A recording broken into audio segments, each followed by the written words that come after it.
Yeah. So crazy saga's been going on here with Mrs. Osbourne. As I'm watching you niggas blowing them buckets, how you on 20 attempts and drop nothing? Do 'em like KD did up at the Rucker. Niggas too small on the block, PJ Tucker, woo. Man, that nigga flow so illy, make every nigga that's doing the same look silly. Weak nigga thought he could guard him, tore off his Achilles. So if you feeling froggy, then go and leap off your lily. Hold on. So she was taken up for her friend Piers Morgan.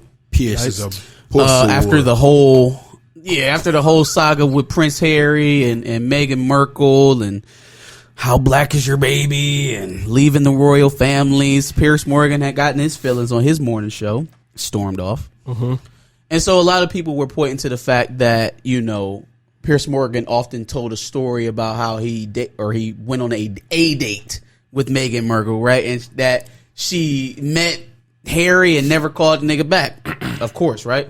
So a lot of people are taking his dismissal over the claims of racism that Meghan Markle and Prince Harry have as racism, right? Like you're only denying it because she's black, or you're only denying it because you're personally afflicted by the fact that she stopped dating you and started dating somebody else, or what have you, nigga, right? she met with you at the sandwich shop for an interview. Get out your feelings. I thought we were doing a piece for your channel. I didn't know. Yeah, so that happened. They're talking about it on The Talk. Cheryl Underwood, Sharon Osbourne, some other people. Yeah, I can't remember. Is that the show with Whoopi and? No, that's The View. Oh, okay. That's The View. I can't keep track of all Yes. of them. There's the real. The look. So they come out, right? And they're talking about it, and right from jump, I felt like she was like hella defensive. Before anybody even said anything to her, she was like, I feel like I'm in the electric chair because somebody thinks that somebody I'm friends with is a racist. I shouldn't have to sit up here at 70 years old and say, I'm not racist. That's crazy. Okay. I mean, I don't think anybody asked you to say that. That's a pretty good impression. I don't think anybody said that you needed to go to the electric chair because your friend is racist. Do you feel guilty? Very, right? Right. So then there was a follow-up. Cheryl Underwood was like, hey, can you at least see the viewpoint of people who think that you defending someone that they feel is racist maybe is like racism by association. Like maybe you're racist because you're defending a friend that's racist. Can you at least entertain that thought? Isn't that the Probably hold phrase? them accountable. Isn't that the phrase though? Birds of a feather flock together. What has he said that was racist? What? You educate me, demanding a black woman to educate her on what it is that is racist. Yikes. Right? Even when as far after a commercial break to tell her she needs to stop crying. That's what really got me the most. Don't you dare cry, because if anybody should be crying, it should be me. That kind of took it over the line for me. For sure. Like, all right, well, maybe, you just your typical afflicted white woman who doesn't know how to deal with race questions. But then you're demanding me to educate you, telling me to stop crying. Yeah, okay, you got to chill. Or I dot your eyes, Sharon. You need to relax. Yeah, chill out. Let me also add to this. Black people, please stop teaching white people. And when I say this, I don't want to hear the line of you have to educate them so they understand, or they have to see where you're coming from to understand your pain. Nah, my nigga. I used to feel that way. You don't have to. Yeah, I no longer feel that way. But now I feel like there's willful ignorance. Thank you, and that's where I'm getting at. You're telling me to educate you, but you're not listening.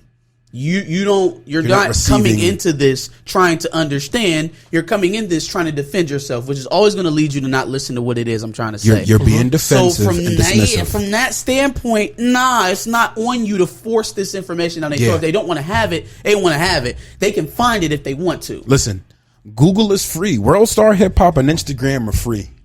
My black ass is not going to sit here and tell you why this is offensive when you see my face when you say this. You're not going to have me in this meeting giving examples because you know what you have done and said, or what people have said and done.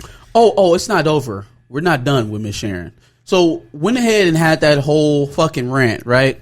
Come to find out, Holly Robinson Peete, actor, black actress, was a former host on The Talk. Sharon Osbourne told me that I was too ghetto to be on the show. I was too black. Wow. Holly Robinson Peete, of all people? Was too ghetto and too black to be on the show. It was also another slur that was alleged that was thrown out there in her direction. I can't remember what the fuck she said. But ultimately she believes that the reason why she wasn't brought back, as a full-time host was because of Sharon. That is nuts. So you went from, hey, maybe just hold your friend accountable to now we digging up shit that you And that's why she got so have defensive. said. Yeah. See, a hit dog will holler. Oh, for sure. A hit dog will holler. Guilty conscience will eat motherfuckers alive before you even know. Before you even bring it out. Like, bro, wasn't nobody even trying to say that to you. And now look this at information you. is out. Now look at you. Now you want ET with Kevin Frazier trying to clean shit up, trying to be the victim. Yikes. Yeah. It's a shame. Nah. Yeah, I'm not a y'all know I'm not a huge fan of Amanda, but I did like that she called that out because that was bullshit. Like, I don't think it's all black men that's opening up doors for Sharon Osbourne to preach that shit. But like, you shouldn't be able to get offended by A discussion. a conversation. Like, listen, dog. Or you can. You have the right to do so, but then stay out of the public space. Or you didn't want to have the conversation with the black women that you were sitting in front of, but you can play victim in front of the black man in front of all these cameras. It's crazy. You couldn't have this conversation 3 days ago, but you can have it now when it's only you speaking. Yeah. You're perfectly fine to speak when you have the floor and only you have the floor. When you can control the environment. When you're forced to listen to somebody else's point of view, you can't handle it. Yep.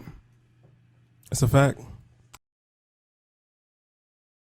Thanks for watching another Back of the Bus Squad episode. Make sure you like, comment, subscribe. Want to check out another episode related to this, go ahead and click that video to the left. And if you want to catch up on some of our other episodes, make sure you click the playlist below.